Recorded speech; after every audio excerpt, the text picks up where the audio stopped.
Everybody that is involved in the main and co-main event in Abu Dhabi are absolute studs. I mean, for Islam, you know, to be training for one guy, then takes Volkanovski to come in late notice and take on Islam again. Then you've got Kamaru Usman to jump in and take on Khamzat Chimaev to accept taking Kamaru Usman. I mean, these type of athletes, these type of the mentality that these guys have is what makes this sport so great and why fans are going crazy and why we broke the internet yesterday with all those announcements. When you get offered these types of opportunities, when you get this is an opportunity for every one of these guys. This is the type of stuff that makes you great. That is legendary stuff that, you know, to make these matchups again. Islam and Volkanovski, the first fight was incredible. Fans were divided on who won the fight. Everybody wanted to see the rematch. Everybody was asking when it could possibly happen again. And he comes in as a late replacement to do probably the most anticipated rematch ever. Is unbelievable. And Khamzat Chimaev is one of the biggest stars in the sport, undefeated, absolute savage. He's going to take on the greatest welterweight of all time. They're both welterweights and they're both moving up, to middleweight. And basically right now, Kamaru Usman is ranked number 1 and Khamzat Chimaev is ranked number 4 in the welterweight division. They're both going to fight at middleweight now. I'm not up here today to do a tit-for-tat exchange with USADA. I'm here to give you the facts of what we're planning to do, to tell everyone what our plan is and what we're about to do. You can take what I have to say, do your own homework and research, and come up with your own conclusion of what is happening here and what we're doing. But the narrative that USADA put out yesterday is false, it's garbage, trash. I can't sit up here and come up with enough adjectives of what they said and what that's done to this program currently. Here's what the accurate narrative is. As Hunter mentioned, Drug Free Sport International is a sample collection agency. They currently handle collection duties for the following professional sports leagues. They have over 325 long-term tenured sports clients, including the NFL, NCAA, Major League Baseball, NBA, WNBA, NASCAR, Horse Racing Integrity and Welfare Unit, PGA, LPGA, FIFA, CrossFit. They actually help out with some drug testing with various NADOs, National Anti-Doping Authorities throughout the world, and various sports federations. They virtually collect samples for everybody. Drug Free Sport International handles a collection of biological samples from virtually every sport.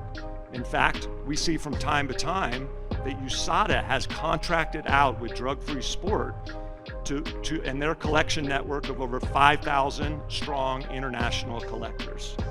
They actually test in over 100 countries. They collect over 200,000 samples annually. So for a sport with over 650 athletes in over 50 countries, they fit us perfectly. Easier and more efficient contact with our athletes on a global scale.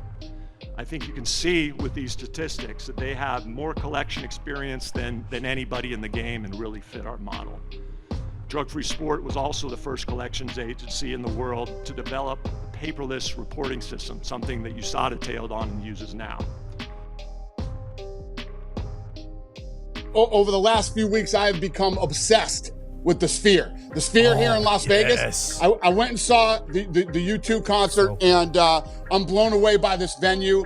I want to do Mexican Independence Day next September. I actually have my entire production staff and team going to the U2 concert this weekend to walk the place, do it. I want to be the one to do the first live transmission out of the Sphere. I'm telling you right now, this place is incredible. I will put on the greatest live combat sports event anybody has ever seen. The action will be intense. Here they are, face the word with you. Dillon, 1 second, Dillon, you finally had a chance to face off. What did you see in his eyes when you looked into? He's a pussy, bro. He has nothing behind his eyes. He has a bunch of cocaine behind his eyes. He's a fake fighter. Let's do a real stare off like a man. But he's a fucking pussy. Where's Nina at, you little bitch? Dillon. Bring that whore up here. All right, just get a quick word with Logan. Logan, there was some concern about you yesterday. How are you feeling? How was the phase? No concern, I'm feeling beautiful. Dillon Danis is a coward. He's a predator, and I'm fucking him up, Ariel. I'm fucking him up tomorrow. He's a dirty-ass fighter. I got all the goons in case he tries anything funny. In fact, I got Dillon Danis, kryptonite in the building. You know I brought the baddest dudes in the world. I got Gordon Ryan to protect me in case he tries any jiu-jitsu bullshit. This man gonna fuck you up tomorrow you try to pull some shit. There he is, one of the greatest jiu-jitsu practitioners of all time. That is, in fact, Gordon Ryan. Gordon, why are you here? Really, I'm here just to retrieve Dillon because I need someone to clean my cars, and he's the one who usually does it, and so I came all the way here just to retrieve him, to bring him back home to Texas. Long-standing feud between these two that dates back many, many years, Gordon Ryan and Dillon Danis. I would love to get Dillon's thoughts on this, but I don't know if I could do that. Let me just ask you. Dillon ain't got no thoughts, he's fucking brain dead. Finally, what happened this morning with the weigh-in? He says that He says a lot of shit. It's all bullshit. He's looking for any reason he can to pull out of this fight, but it's coming, Dillon. 24 hours, I'm gonna decapitate your fucking ass. Thank you very much, Logan. Good luck to you. Appreciate it. Should I get Dillon's quick thoughts? Dillon, Gordon Ryan is here. What are you making? That's a steroid supplier. That's what it is. Two juice heads. Two fucking juice heads. I don't know how to fucking real fight. Gordon's a little bitch. That's what he's selling out. He's from Jersey, and you're gonna support the other side. You're a fucking dead man when you get back to Jersey, you pussy ass bitch.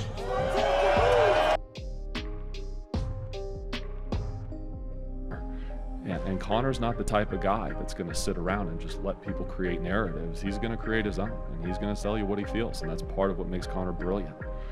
And I think they hate that. They like being able to be the authority figure that tells you what's what. And I think Conor has done a more vocal job than most athletes would of getting out there and telling his followers and his community and the people that follow our sport what's going on with him. And I think they hate that. I really do. And it's one thing for them to respond to something because they feel like he's saying, I'm going to compete and I'm going to do this. Well, that's what Conor does, right? But at the end of the day, like we've told them, and as the letter addressed, you know, I got a phone call, I think in August. And Travis called me, and I think Conor said, I'm going to fight in December. I'm ready. I'm training. And I said to Travis, I already have 2 title fights done. Dana's dealing with a lot of stuff right now, so he hasn't been able to get back and get in the room and walk through everything and go to announce it. And, you know, we have a whole process for how we do this. And he has to have the ability to break all this stuff, but I can give you my word, Conor's not fighting in December. Well, he says a lot of things, okay? You guys know Conor says a lot of shit, and he says a lot of crazy shit. But the reality is they knew in August, and they knew again on Monday in the phone call, there was never going to be an exception made where Conor was going to fight before he was 6 months in the program. And like I said, I flew out to LA, Conor and I got together, we had an incredible meeting, and we actually spoke to Travis personally, the 3 of us, Conor, myself, and Travis, and it was made clear, and Conor acknowledged that he would be in the program for 6 months, and that's why this is so frustrating. I think they use him to answer your question. They use him the way they have because he has allowed them to get a level of media attention that they can't get on their own. USADA puts some shit out and no one cares. You connect Conor to it and all of a sudden it explodes, whether it triggers the algorithms or whatever. And truthfully, that's why I'm most disappointed about the way that they've handled the last 48 hours. They used an athlete as a vehicle to advance a false narrative. I think it's incredibly unethical. Incredibly.